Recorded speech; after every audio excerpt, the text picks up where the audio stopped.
పచ్చిమిరపకాయలు వేసిన టమాటో పచ్చడి అండి. ఈరోజు ఇది చేస్తున్నాను, చూపిస్తాను.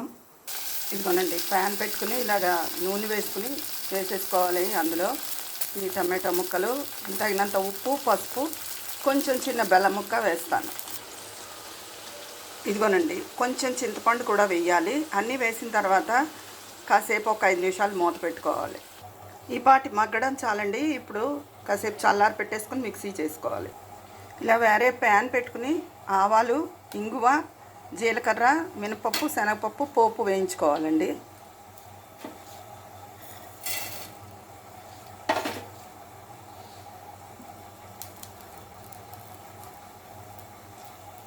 పోపు వేగిపోయింది. ఇదిగోనండి మిక్సీ చేసుకున్న పచ్చడి. ఇందులో ముందు వేయించుకున్న పోపు కలిపేస్తాను. ఇదిగోనండి ఎంతో రుచి అయిన టమాటో పచ్చడి పచ్చిమిరపకాయలతో అన్నంలోకి, దోశల్లోకి కూడా చాలా బాగుంటుంది.